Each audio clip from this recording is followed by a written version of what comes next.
Well, yep. Another Friday night hanging out with my little tarot buddy. We were looking at her universal weight deck. Making some,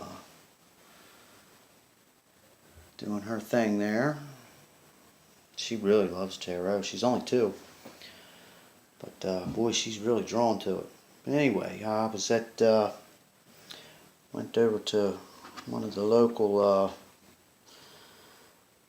shops, and I'd seen this deck. I saw this last time I was in there when I got my first Thoth deck, my Crowley Thoth deck, and I was really interested in going back and taking a look at this one here. This is the Golden Dawn Magical Tarot, a complete tarot set. Includes book and deck. And this one here was put together by Chick Cicero and Sandra Tabitha Cicero. And, I haven't gotten into this one yet, but I'm about to. Yeah, this is the back of the box here, and I'm not doing no unboxing. There's plenty of them around. Anyway, it says, since its inception over 100 years ago, the Hermetic Order of the Golden Dawn has continued to be the authority on the initiatory and meditative teachings of the Tarot. This tarot incorporates all of the temple symbolism needed for use in the Golden Dawn rituals. Well, I don't know about that. But anyway, created at the behest of the renowned occultist and father of the modern Golden Dawn movement, Israel Regardie.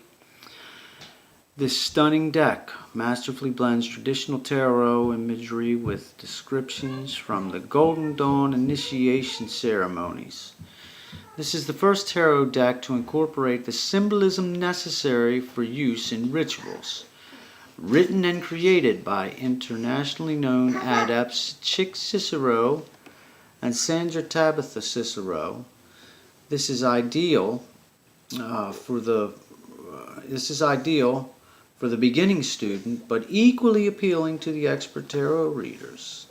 The accompanying book provides an introduction to Kabbalistic, zodiacal, and alchemical symbolism, creating a powerful tool for the divination and spiritual growth. Papa, look! What you got, baby? Hang on, sweetie. Complete with a 256-page book and 2 versions of the Temperance card.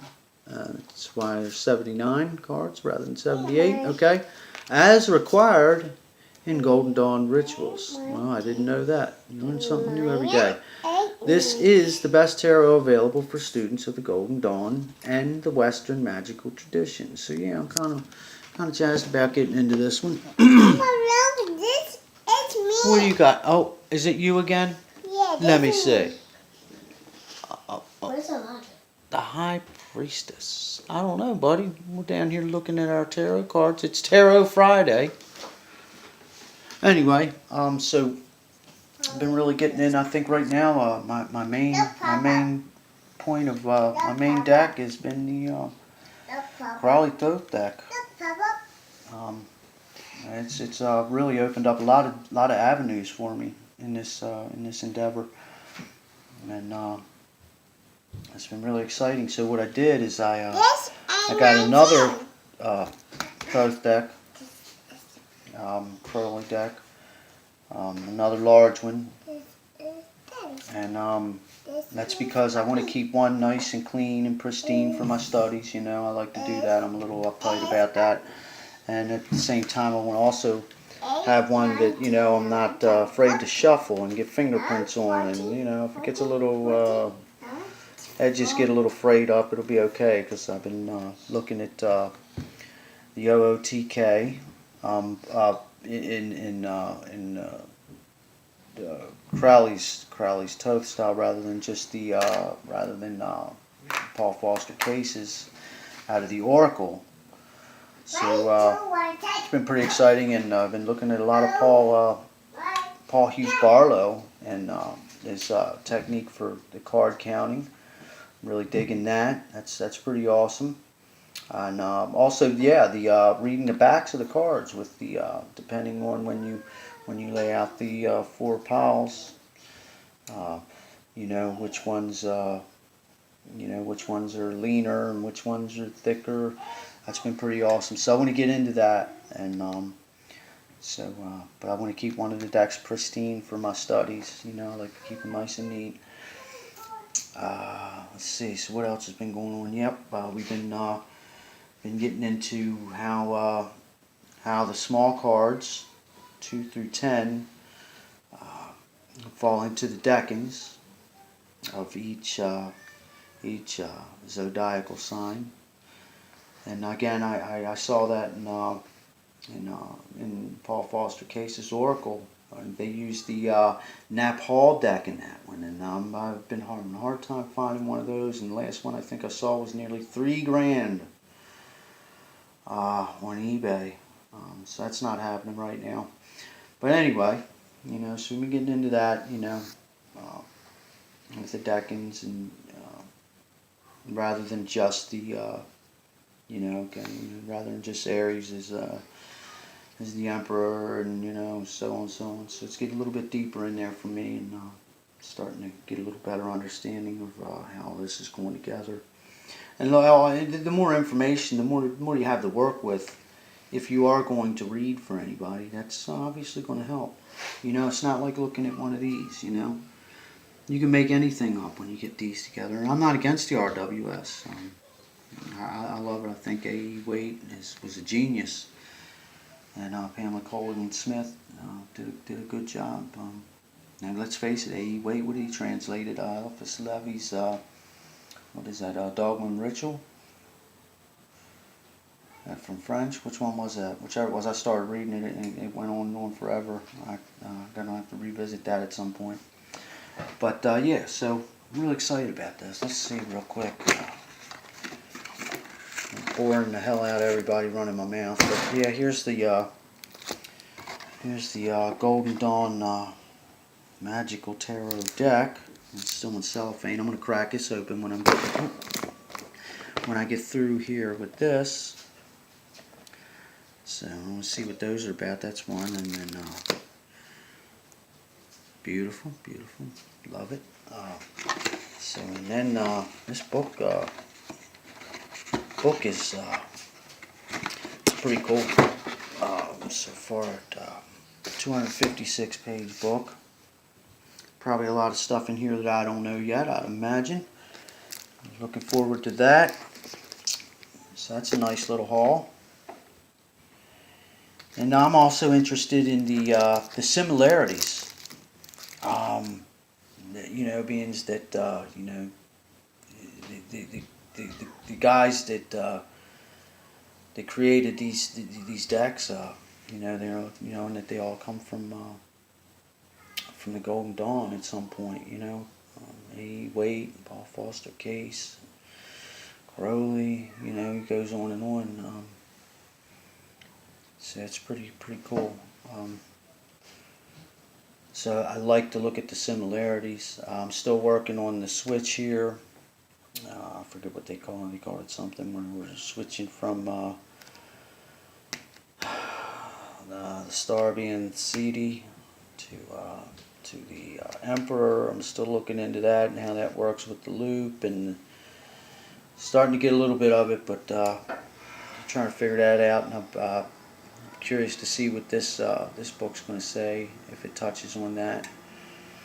And my son, I've been trying to get him to get into the Crowley deck so we can hang out and discuss. He's pretty sharp, so it's always nice to hang out and talk to him. But he wasn't particularly attracted to Crowley's Thoth deck. So we both love Boda, the Boda deck. He really doesn't like the RWS at all, but I did give him the Atela's Book of Thoth, the one that I can't remember what something about the Grand Babes. I can't even remember. It's all in French.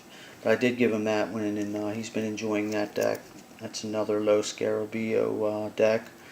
So out of all 3 of these decks. I tried to give him, see if he'd bite on the Toth deck so we could hang out and talk about it, but the last minute I picked this up, and this is the Dark Grimoire Tarot, and Tarot del Necronomicon. So it's the Necronomicon. So I mentioned this one to him, and well, yeah, he's interested in this one. So tomorrow I'll take this up to him, and we'll talk a little tarot. And I was interested in it. I was kind of caught my eye when I read this here. Let's see if I can get it. Damn it.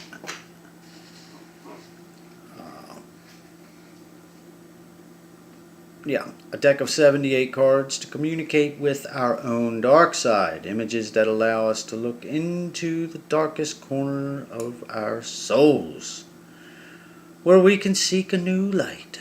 78 tarots, deep and cathartic, with instructions. So yeah, this sounded interesting. Get a little bit into that shadow work. Get down in there and get honest. Let a little light shine out. So yeah, I'm interested. I'm not going to open it. I'm not going to pull out the cellophane ends that I'm gifting it to my son. So yeah, it's a nice evening, a nice little haul. If you're a tarot freak, you know what I'm talking about.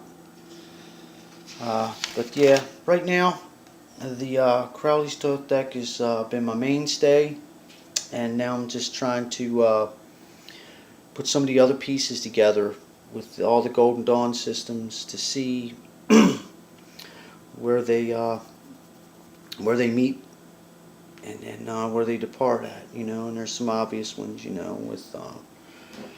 with AE weight and 8 strength and 11 justice, and then of course we got them switched around with the Toth deck. I mean, you can even see that in the Boda deck, some differences. So anyway, I'm rambling on. 12:20 in on this one, but yeah, it'll probably be another late night. Sleep in a little bit tomorrow. That's another thing. Doing these Hebrew, the 22 Hebrew attributions, you know, and then trying to sort that out in whatever deck you're using in the major arcana, which ones go where. Because this fella here has thrown me for a loop on that. But I'm working it out. The more I study it and read what everybody has to say about it, it's starting to come together. And so yeah. And then of course we got into the Rose Cross because that's on the backs of the Thoth deck. And who was that I was listening to real quick? Oh yeah, Lon Malu Dukat. He had said the Rose Cross is the table of contents of the tarot, and so I followed along with what he had to say about it. It was very interesting. Learned a lot off of that one alone. So anyway, let's go ahead and get off of here and see if I can come up with something productive. Hopefully begin to get my my videos in some kind of order here.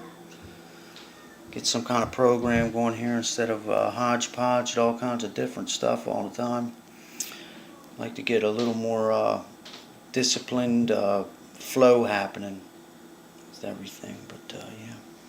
Oh, we got a couple of nice shoe boxes from over Christmas that fit a lot of tarot paraphernalia.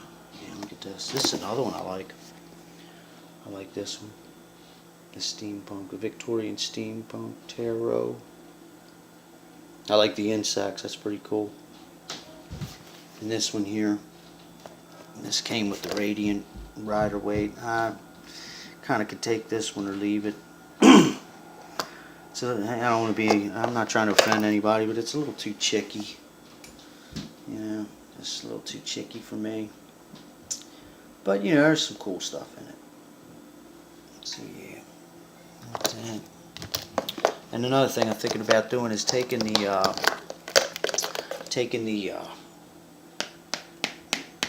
zodiacal and planetary on the small cards, 2 through 10s, in the Thoth deck, and copying that over onto one of my RWS decks. You know, so like I probably won't be. I don't know, baby. I must walk outside. You know, for instance, like the two of Wands. You know, you're gonna have Venus.